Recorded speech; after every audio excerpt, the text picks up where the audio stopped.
Hey everyone, it's Will, GamerDad, with another video for you.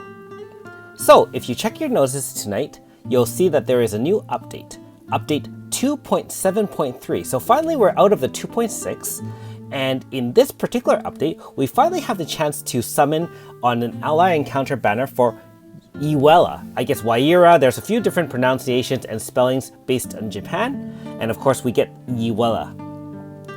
And so, Ewella is a very powerful, water pierce unit. It's a lance unit, and it also is a crystal. So for those who aren't familiar with the system, crystal allows you to activate something called a lunatic, and that essentially gives different powers to different types of units if they have lunatic. So for example, shade lunatic increases their attack power essentially. There's a crystal one, which is this one, which essentially doubles a move without costing additional MP. And finally, there is lightning, which is an additional hit when you are in lunatic mode. Anyways, Ewella is a very powerful water support unit. She can do decent damage on her own. However, her main uses is that she can really stack a lot of buffs on your team, allowing your team either water pierce or just pierce or water units to do a ton of damage. We are always looking for guaranteed crit rate 100%, for example, or increased critical damage, and that's really where the meta is kind of going to allow your team to do tons and tons of damage. And so she does have the Ether armor, which essentially allows you to do that. So in Lunatic, she gives this crit rate guaranteed for 100% for 6 moves. Otherwise, when not in Lunatic, it's still 3 moves, which is really, really good. She also increases crit damage of all party members by 40% as well, which is actually very, very significant. Most units are either 30%, some have 50% as well. She also has, she has a barrier that reduces damage by 30%, one time, of course.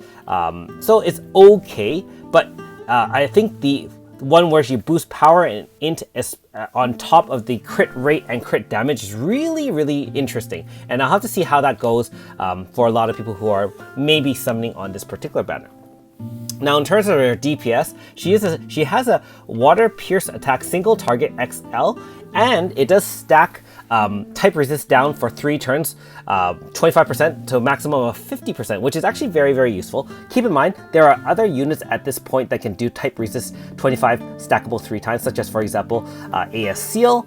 There's other units that can do that with their own type of element. For example, there's Mystere, there's Melissa. Either way, when you get to type resist negative 50%, you are doing incredible amounts of damage. And so that really helps. And don't forget, it does stack with water resist debuffs as well if you are using a water team.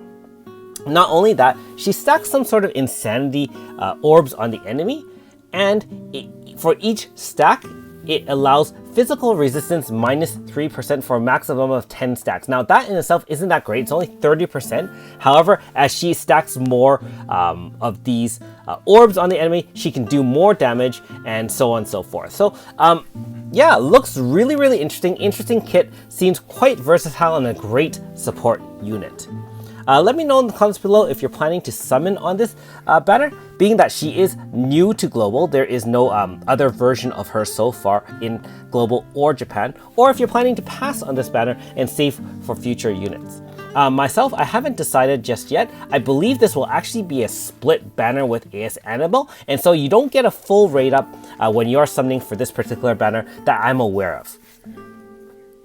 Now, in terms of the normals, you do get the Fateful Encounter, which of course is a flat 10% chance on the 10th pull to get the 5-star Ewella, and of course, you do have a chance to normal 0.4, 0.8, I'm assuming, for pulls 1 to 9 in that 10 pull.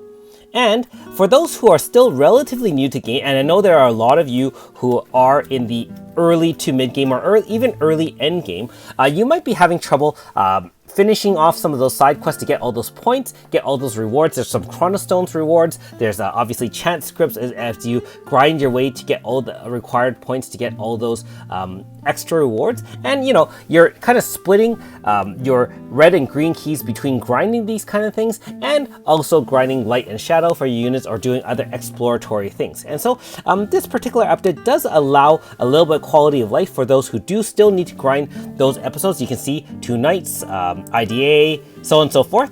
And so if you do have to catch up, this is the time to do it, and it can only last until June 6th, I guess, Japanese time. So bear that in mind. You'll have a few weeks to do that, and so you can definitely put more keys towards that. And to make it even better for you and all of us, note that we do get a treasure chest that gives out 1 green key and 1 red key in the space-time rift. So again, if you're relatively new to the game and you haven't seen this before, next to the nameless girl, the girl next to the door for the dungeons, there will be a treasure chest, and that basically kind of is unlocked every day upon normal reset, and you can claim your chest, in which case you do get 1 green and 1 red key. I believe that you can collect more than the maximum, which is 9 green keys and 5 red keys. However, then you won't recharge. So if you do plan on claiming it early in the morning or whatever your local time is, burn all your keys so that you don't go over the max, especially if you are watching ads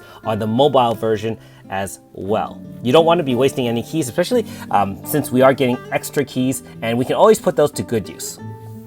Other than that, they're obviously fixing some small technical issues, and they are reminding us to make sure we have a save ID transfer. And I do agree with the devs in this case. Make sure you do read this portion of the notice, and if you haven't done ID transfer save or anything like that, take a screenshot of your save ID, or you can use one of the other methods mentioned here.